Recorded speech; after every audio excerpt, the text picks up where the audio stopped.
simple, like when customer has huge requirement, then companies and organizations will prefer this incremental model. So why? Because here what is a scope or requirement that can be divided into parts, like release 1, release 2, release 3, like that. Release 1, next is release 2, means some modules they plan in release 1, some modules they plan in release 2, some modules plan in release 3, like that. In step by step it will increase. So then that time companies will prefer this model. So what happens in this model, when any requirement comes, so first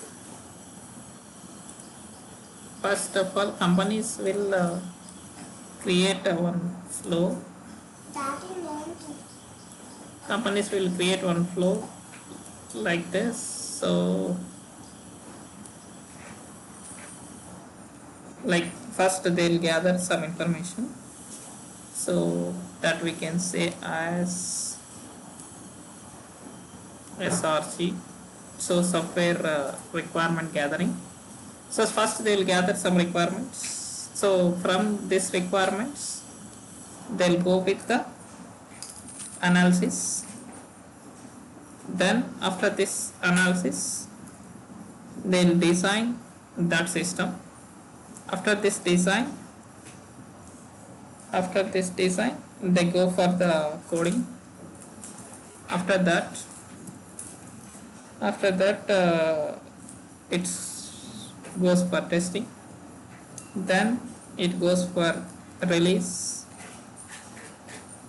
then maintenance. Then what happens, what is a specific on this particular requirement, the specific model goes market, that second step will start. So that second step is then new requirement gathering and same analysis, design, coding, testing, release and maintenance. Then add on like this is the process. It goes continuously. This is the main thing of this incremental model. So in the incremental model, what happens, like release 1, release 2, there are multiple releases up to n based on requirement. So from this here we can see all the process from the software requirement team gathering, maintenance will done and will be processed upon the installment. Finally the huge requirement software will be developed and released to the customer installment by installment, like release 1, release 2, release 3. So what are the advantages of this model, we'll see. So advantage of waterfall model, incremental model is generate software quickly. It generates the software quickly.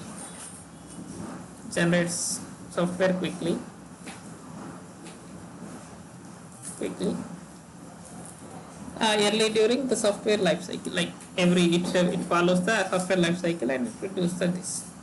And the model has more flexible and less cost, and more flexible,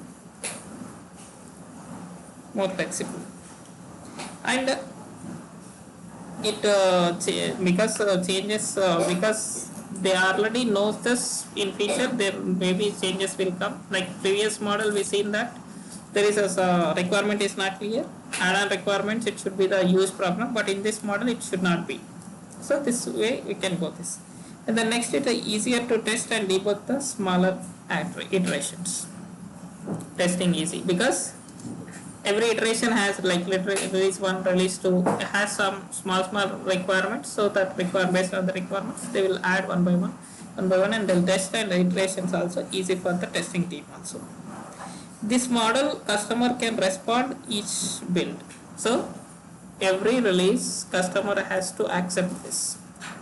For every release customer has to accept. For release 1 customer has accepted, release 2 customer has to accept, like this customer has to accept every model by model.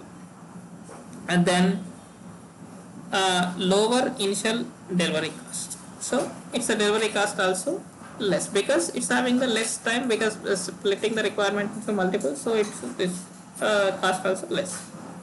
And maintenance also easy because risky pieces are identified and handled during the iterations. Every iteration handling the risky iteration, so that maintenance also easy. Maintenance also easy. These are the advantages of incremental model. So then what are the disadvantages of this? Every has some advantages and disadvantages, so we'll see disadvantages of this model. So what are the disadvantages of this model is, so a need good planning and design. So for every iteration we need to plan proper plan. Without proper plan, if we go, entire application fails. So because of that, it should has proper plan to implement this software. Release 1, release 2, release 3, like that. Every plan should be this. And needs a clear complete definition of whole system. So needs good idea on the whole system. Good idea on the whole system. If it is not a whole system, some requirements are gathered, some requirements is not clear and it can broken down and immediately it can incremental, like such kind of issues happens. So because of that, we should have this proper knowledge on the complete solution. And total cost is higher than waterfall model. It compared to waterfall model, cost will increase. So these are the advantages. But when these organizations will use, we'll see this. So this model can be used when requirements of the software are clearly defined and understood. So complete requirements of understood by the team, means the software company. So then they will go with this incremental model. Then major requirements are defined. Some of them are involved with the team, means major functionalities are defined, other are coming soon. Major clear, other will coming soon. Then we'll go with this. Next, there is a need to get product in the market early. So when you want to release some part of application in the market, so then some part of application in the market, this model can help with this. Next, resources with needed skill set is not available, means maybe resources are not fully available, so this model is better, we can go step by step. Then high risk features and goals. There are some high risk features and goals, so they need to test some application in the market, if this will work or not, like such kind of any risks are there, then this will go and we can go with this is easy. This is incremental model. This incremental model is always better when these requirements are clear, but it should some cost increase. So thank you for watching this. Please subscribe to get more updates. We'll discuss on next tutorial in a spider model. Thank you for watching this. Thank you.